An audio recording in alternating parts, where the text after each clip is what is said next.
Olá, bem-vindos ao programa Portal de Luz. Hoje nós vamos conhecer um pouco mais sobre o médico francês Charles Richer, que viveu no século XIX, contemporâneo de Allan Kardec, e que havia trazido uma missão muito importante a ser realizada através da união entre medicina e espiritualidade. Mas antes, nós vamos ouvir juntos a prece na voz de Chico Xavier. Lembra-te das mercês que o Senhor te concede pelos braços do tempo e espalha gratidão e alegria onde estiveres. Repara as forças da natureza a emergirem serenas de todos os cataclismos. Corre a fonte cantando pelo crivo do charco, sussurra a brisa melodias de confiança após a ventania destruidora. A árvore multiplica flores e frutos além da poda. Multidões de estrelas rutilam sobre as trevas da noite. E cada manhã, ainda mesmo que os homens se tenham valido da sombra para enxovalhar a terra com o sangue do crime, volve o sol em luminoso silêncio, acalentando homens e vermes, montes e furnas. Ainda mesmo que o mal te golpeie transitoriamente o coração, recorda os bens que te compõem, a riqueza da saúde e da esperança, do trabalho e do amor, e rejubila-te buscando a frente. Tédio é deserção, pessimismo é veneno. Encara os obstáculos de ânimo firme e estampa o otimismo em tua alma para que não fujas aos teus próprios compromissos perante a vida. Serenidade em nós é segurança nos outros. O sorriso de paz é arco-íris no céu de teu semblante. Regozijai-vos sempre, diz-nos o apóstolo Paulo, e acrescentamos: rejubilemo-nos em tudo com a vontade de Deus, porque a vontade de Deus significa bondade eterna. Charles Robert Richer foi um médico fisiologista nascido em Paris em 1850 e que morreu aos 85 anos de vida em 1935, também em Paris. Ele foi descobridor da soroterapia e da anafilaxia, foi professor da Sorbonne, foi cientista e recebeu o Nobel de Medicina em 1913. Mas ele também se interessou bastante por fenômenos paranormais, tendo sido o criador do que chamamos de metapsíquica. Ele havia reencarnado com a sublime missão de unir a ciência médica com o espiritismo, que naquele mesmo momento estava sendo codificado por Allan Kardec. E a metapsíquica, definida por ele mesmo, seria a ciência que tem por objeto o estudo da produção de fenômenos mecânicos ou psicológicos devidos a forças que parecem ser inteligentes ou a poderes desconhecidos latentes na inteligência humana. Por muito tempo ele estudou o desconhecido mundo dos fenômenos anímicos. Animismo é o termo que nós usamos para designar um tipo de fenômeno produzido pelo próprio espírito encarnado, sem que seja resultado de um fenômeno mediúnico, embora, aos olhos de quem esteja assistindo, possa parecer difícil definir se é algo do próprio médium ou vindo de um espírito. A obra mais famosa de Charles Richer, Tratado de Metapsíquica, foi um estudo completo de experiências psíquicas, descrições, as diferentes classificações dos fenômenos, mas a maior contribuição dele foi, sem sombra de dúvida, o estudo do ectoplasma, que, como sabemos, é a substância responsável pela viabilidade dos fenômenos mediúnicos. Ele trabalhou com uma das maiores médiuns daquela época, a Eusápia Palladino, e foi observando essa médium que ele reconheceu e deu nome ao ectoplasma. Charles Richer classificou os fenômenos metapsíquicos em dois grupos gerais: fenômenos subjetivos que ocorrem exclusivamente na área psíquica, sem nenhuma ação dinâmica sobre objetos materiais, que Allan Kardec, anos antes, havia denominado como fenômenos inteligentes, e os fenômenos objetivos, que envolvem a ação física sobre objetos materiais, e que nós espíritas costumamos chamar de fenômenos físicos. Essa classificação dele é utilizada até os dias de hoje. Charles Richer nunca se declarou espírita, mas sim um estudioso dos fenômenos metapsíquicos. Não podemos, portanto, classificar Richer como um continuador ou colaborador da obra de Allan Kardec. Inclusive, Richer reservou um espaço de apenas 2 das mais de 700 páginas do seu tratado àquele que poderia ter sido, na verdade, um dos seus mestres. Mas Richer não reconheceu em Kardec, e nem na codificação espírita, uma referência para os seus estudos. Ambos poderiam ter ganho muito se Richer não houvesse preferido trilhar um outro caminho diverso. Ele achava que Kardec havia se deixado acreditar demais nas comunicações dos espíritos através dos médiuns, e que nesse trabalho mediúnico poderiam haver muitos erros, mesmo vindo de bons espíritos. Richer foi companheiro de jornada de homens de vulto no movimento espírita, como Ernesto Bozano e Gabriel Delany. Bozano, no seu livro Metapsíquica Humana, dedicou no seu último capítulo um trecho para dizer claramente que não concordava com algumas posturas mais céticas do seu amigo Charles Richer, que desejava que a metapsíquica fosse desligada da religião. Bom, mas o que nós gostaríamos de refletir com vocês aqui é sobre a trajetória de Richer, e que vai além desse primeiro aspecto.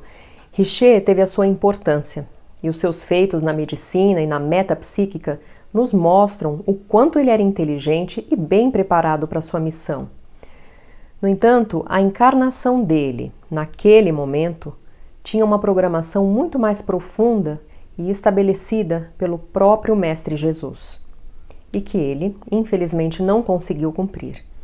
No livro Crônicas de Além-Túmulo, de Humberto de Campos, nós podemos encontrar no capítulo 16 a passagem de Richer.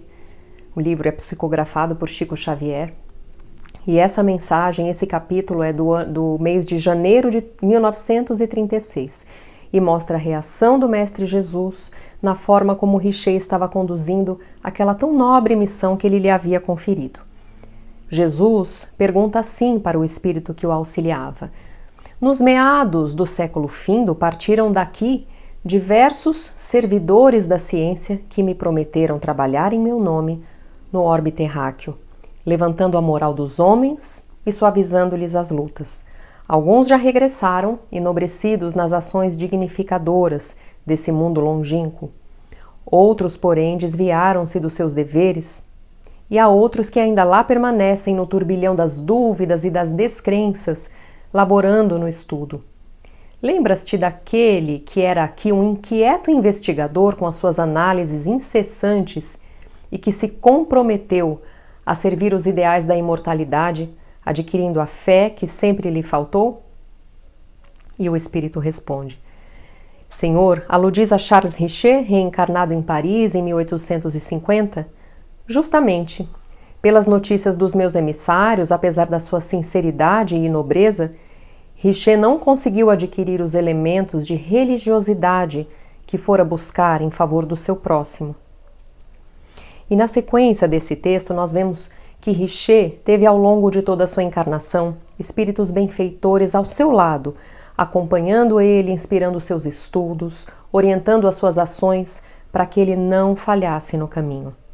E ainda assim, Richer, mesmo não deixando de brilhar a sua inteligência e a sua inspiração para o mundo, acabou perdendo-se no caminho e não cumpriu toda a sua missão, que era, lado a lado com o codificador da doutrina, Allan Kardec, estabelecer uma união clara e bem estruturada entre ciência e espiritualidade. Ele teve todos os recursos intelectuais, materiais, ele estava no lugar certo, na hora certa, com as pessoas que precisava estar e ainda recebendo todo esse acompanhamento por parte do plano espiritual. Mas, ainda assim, seguiu a encarnação, pensando no espiritismo e na vida espiritual como uma talvez hipótese e não uma verdade irrefutável. Um espírito preparado e que havia se comprometido perante o Mestre Jesus falhou na concretização de parte do seu projeto, não assumindo a sua fé perante os homens, e isso poderia ter aberto caminhos para a implantação do espiritismo nesse mundo tão materialista em que vivemos até hoje. E daí fica também o nosso reconhecimento e gratidão àqueles que assumiram Jesus diante do meio acadêmico com coragem, fé e conhecimento. A nossa gratidão e admiração a pessoas como a doutora Marlene Nobre e a todos os médicos das AMES que, unindo a fé e o conhecimento espírita para o engrandecimento da medicina e da ciência, foram sempre na sua labuta respeitados e bem recebidos por médicos e cientistas da Europa e dos Estados Unidos, executando com convicção os propósitos do Cristo. Muito bem, nós vamos agora para um breve intervalo e voltamos já. A Creche Lar do Alvorecer é uma entidade assistencial mantida pelo Grupo Espírita Caibar Schutel. Localizada em Diadema, tem como propósito trabalhar pelo desenvolvimento de uma cultura de paz através da educação e da assistência a crianças, jovens e adultos. São 250 crianças atendidas diariamente. Conheça nossas atividades e colabore conosco pelo ideal de um mundo melhor. www.lardoalvorecer.org.br. O jornal Folha Espírita, fundado em 18 de abril de 1974, se dedica à divulgação da doutrina espírita. Saiba mais sobre assuntos atuais com enfoque do espiritismo, além de entrevistas e artigos de diversos colunistas. Você pode escolher na versão digital ou impressa. Acesse e faça sua assinatura. www.folhaespírita.com.br. Olá, nós vamos agora ouvir a nossa amiga Sandra Marinho no quadro Educa a Tua Alma. Queridos amigos, queridas amigas, tudo bem? Vocês já repararam que em relação a uma mesma coisa, a uma mesma situação, cada pessoa tem a sua própria percepção? Isso acontece porque cada um de nós reage de modo diferente a um acontecimento, a qualquer fator externo, conforme as nossas próprias experiências, ou seja, de acordo com o nosso mundo interior. Neste sentido, externalizamos o nosso modo de ser ou por meio da nossa reação, porque nós reagimos e alcançamos, percebemos este mundo exterior de uma forma muito particular. A questão está exatamente na extensão desta visão exterior que nós temos. Até onde nós enxergamos o que se passa fora do nosso eu. Só se de fato estamos empenhados em promover a nossa reforma íntima, é necessário que nos façamos a seguinte pergunta. No livro Pão Nosso, psicografado por Chico Xavier, de autoria do espírito Emmanuel, nós encontramos uma lição intitulada Contempla mais longe, que nos ensina o seguinte. Para o esquimó, o céu é um continente de gelo, sustentando as focas.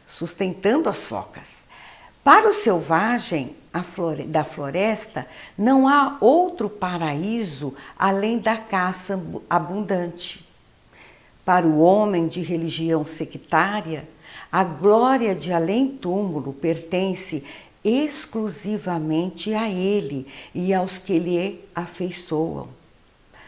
Para o sábio, este mundo e os círculos celestiais que o rodeiam são pequeninos departamentos do universo.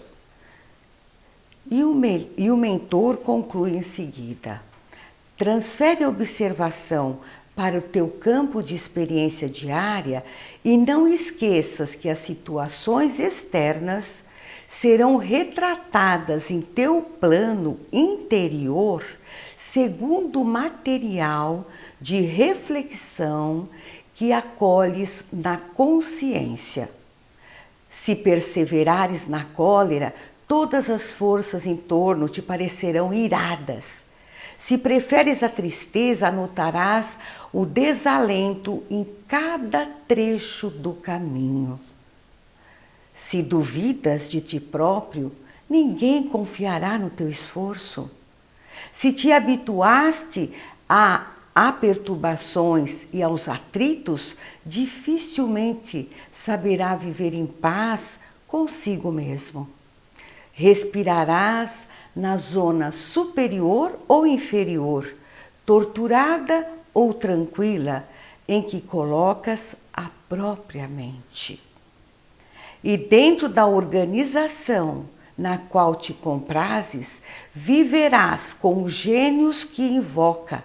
Se te detens no repouso, poderás adquiri-lo em todos os tons e matizes, e se te fixares no trabalho, encontrarás 1000 recursos diferentes de servir. Certa vez eu li a seguinte afirmativa de autoria desconhecida: o mundo é como um espelho que devolve a cada pessoa o reflexo de seus próprios pensamentos e atos. A maneira como você encara a vida é que faz toda a diferença. A vida muda quando você muda. Assim, pessoal, é só imaginarmos, por exemplo, alguém que tem a mania de perseguição. Acha-se injustiçada e perseguida, e por isso está sempre na defensiva, colocando-se na retaguarda, pronta para atacar diante da menor possibilidade de ser atingida de alguma maneira. Assim, qualquer lugar ou situação, até a mais corriqueira, será vista por esta pessoa como uma ameaça. E assim ela reagirá desproporcionadamente a qualquer ação ou situação externa em franco desequilíbrio. Sem nos dar conta, gente, passamos pela vida nos desgastando, perdendo oportunidades preciosas para aprender e evoluir, porque nos boicotamos no próprio ego, nos tornando praticamente cegos, sem enxergar muito além do nosso nariz. É necessário sanear e enriquecer nosso ambiente interno, nos disciplinando nos bons pensamentos, como os de perdão, compreensão, tolerância e paciência para com o outro. Ao final da lição, Emmanuel conclui: em torno de teus passos, a paisagem que te abriga será sempre, em tua apreciação, aquilo que pensas dela. Veja bem, a paisagem que te abriga, em que se abriga, será sempre a sua apreciação dessa paisagem será aquilo que nós pensamos dela. Porque com a mesma medida que aplicares à natureza, obra viva de Deus, a natureza igualmente te medirá. É isto. O mundo, gente, é grandioso. As leis da natureza são infinitas. E todos nós, criaturas de Deus, estamos mergulhados nesta vastidão, neste manancial infinito. E quanto mais avançarmos nessa grandiosidade, colheremos todas as expressões de beleza e sabedoria. No entanto, para que isto nos ocorra, devemos nos estender em atitudes, nos abrindo para este infinito, que não nos coloca em absoluto qualquer restrição. Quando nos lançamos de boa vontade para fazer parte harmoniosa do grande conjunto, nós não encontraremos resistência. Então, que tal partir agora, rever os nossos costumes velhos, rançosos, criar novos padrões de pensamentos e assim enxergar um pouco mais longe? Um grande abraço e até o próximo encontro. Vamos ouvir o Maida com o Momento Doutrinário. Olá, amigas e amigos, sejam bem-vindos a mais um encontro do Momento Doutrinário. Hoje trouxemos para a reflexão o texto Perante os Caídos, do Espírito Emmanuel, com psicografia de Chico Xavier, que está no livro Instrumentos do Tempo, lição 12. Ensina-nos Emmanuel. É tão fácil relegar ao infortúnio os nossos irmãos caídos. Muitos passam por aqueles que foram acidentados em terríveis enganos e nada encontram a fim de oferecer-lhes senão frases como estas: eu bem disse, avisei muito. No entanto, por trás da queda de nosso amigo menos feliz, estão as lutas da resistência que só a justiça divina pode medir. Este foi impelido à delinquência e faz-se conhecido agora por uma ficha no cadastro policial. Mas, até que se lhe consumasse a ruína, quanto abandono e quanta penúria terá arrastado na existência, talvez desde os mais recuados dias da infância. Aquele se arrojou aos precipícios da revolta e do desânimo, abraçando o delírio da embriaguez. Contudo, até que tombasse no descrédito de si mesmo, quantos dias e quantas noites de aflição terá atravessado a estorcegar-se sob o guante da tentação para não cair. Aquela entrou pelas vias da insensatez e acomodou-se no poço da infelicidade que cavou para si própria.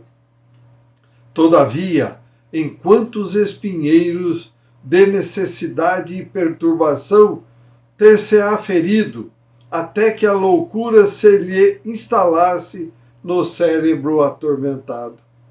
Aquele outro desertou de tarefas e compromissos em cuja execução empenhara a vitória da própria alma e resvalou para experiências menos dignas, comprometendo os fundamentos da própria vida.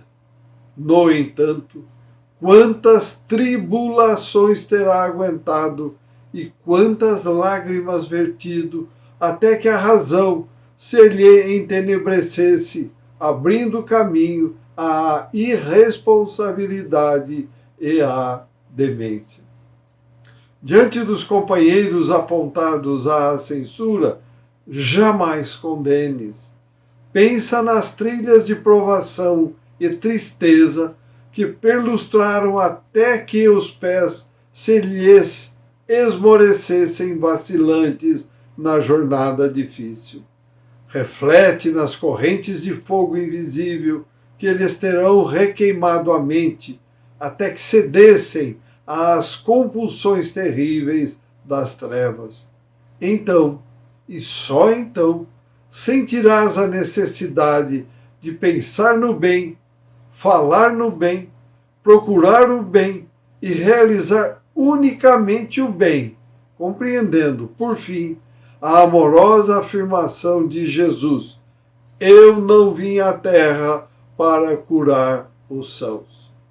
Amigas e amigos, vamos insistir, persistir e jamais desistir de nossa elevação moral, pois um dia chegaremos até Jesus e depois até Deus. Porém, como nos ensinou Emmanuel, vamos começar de imediato a ter comiseração, dó, pena de todos os irmãos que entraram pelos caminhos tortuosos da vida, não os censurando ou condenando, para que efetivamente possamos auxiliá-los a sair do estado de penúria no qual se enveredaram. Vamos refletir com profundidade sobre esses ensinamentos de Emmanuel. Obrigado pela companhia. Saúde e paz, meus amigos, e até o próximo encontro. Estamos encerrando o nosso programa de hoje por aqui. Mandem os seus comentários, as sugestões de temas que vocês queiram ouvir para o nosso e-mail portaldeluz@folhaespirita.com.br. Muito obrigada e uma ótima semana para todos!